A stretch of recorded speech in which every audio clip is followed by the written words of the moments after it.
कांग्रेस के प्रदेश अध्यक्ष जीतू पटवारी जी हमारे साथ हैं, उनसे बातचीत करते हैं। सर, सरकार से सवाल पूछा गया, विपक्ष ने, बाला बच्चन जी ने सवाल पूछा कि कितने युवाओं को 3 साल में रोजगार दिया। सरकार का जवाब आया कि 3 साल में 2,32,000, वो भी प्राइवेट सेक्टर में। ऐसा है कि उस समय के तात्कालिक मुख्यमंत्री जी रोज भाषण देते थे कि 10 लाख बच्चों को दूंगा, 5 लाख बच्चों को दूंगा, इस महीने इतना करूंगा, उस महीने इतना करूंगा। जो बेरोजगारी के आंकड़े हैं जो रोजगार कार्यालय के अंतर्गत आए, उसमें से 10 लाख बच्चे गायब हो गए, आंकड़े गायब हो गए।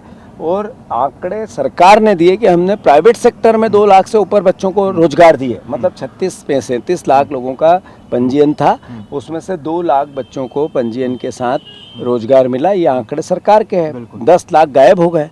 इसका मतलब है कि ये झूठ की, पाखंड की, भ्रम की सरकार है और लगातार युवाओं के भविष्य को रौंद रही है।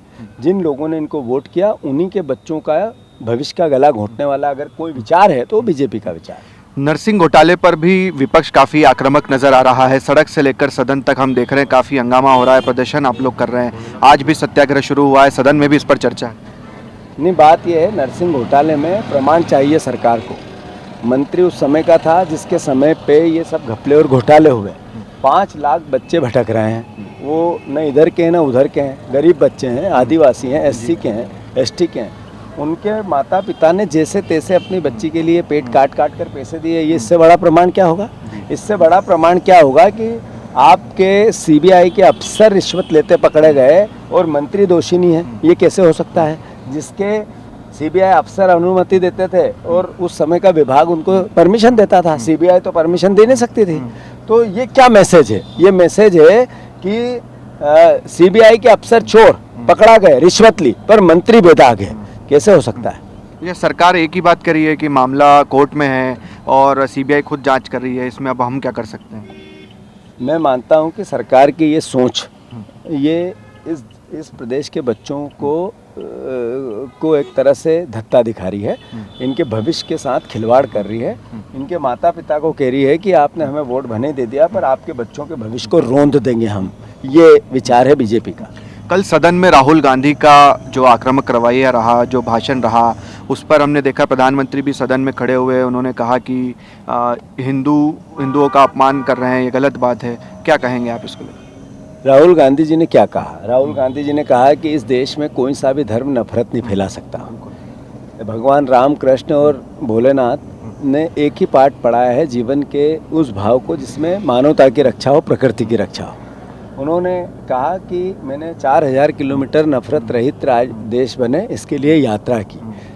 तो जो बीजेपी है उसका काम सिर्फ बंटवारा करना, नफरत फैलाना और अलग अलग जो माइनॉरिटी के लोग हो, चाहे सिख हो, चाहे ईसाई हो, चाहे मुसलमान हो, उनके खिलाफ माहौल बनाना और उनको अलग अलग तरीके से आतंकवादी कहना, देशद्रोही कहना और दूसरे लोगों को एकजुट करना और फिर चुनाव जीतना।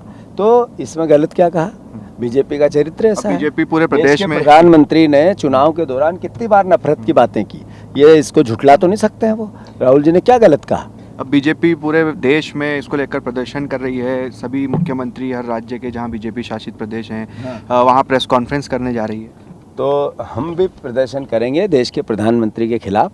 जिन्होंने नफरत और घृणा की भाषा बोली, वो डिस्प्ले करेंगे कि ये देश को नफरत फैलाने वाले लोग। एक आखिरी सवाल, आज आप अमरवाड़ा भी जा रहे हैं, क्या तैयारी है वहां को लेकर? छिंदवाड़ा चूँकि आप लोगों का गढ़ रहा है, इतने वर्षों से विधानसभा में भी आपने जिले की सारी सीटें जीती, कितनी बड़ी चुनौती है? नहीं, अमरवाड़ा चुनाव हमारा विधायक की कांग्रेस का बना था, वहाँ उसने दल बदल किया है, वहाँ के लोगों में रोष है और पूरी पार्टी उसमें लगी है। मैं 5 दिन लगातार अमरवाड़ा में रहूँगा। मैं मानता हूँ कि कमलनाथ जी, नकुलनाथ जी और भी हमारे तमाम सीनियर नेता भी रहेंगे, सारे कार्यकर्ता भी, वहाँ के जो लोकल है उनका भी है। चुनाव कांग्रेस जीतेगी। चलिए, कांग्रेस के प्रदेश अध्यक्ष जीतू पटवारी लगातार मेहनत कर रहे हैं, अभी प्रदर्शन में थे और इसके बाद सीधे अमरवाड़ा जा रहे हैं। दावा कर रहे हैं लगातार 5 दिन वो वहाँ रहेंगे भी और ये सीट जरूर कांग्रेस जीतेगी। कैमरा पर्सन मुकेश के साथ शुभम गुप्ता, TV9 भारतवर्ष, भोपाल।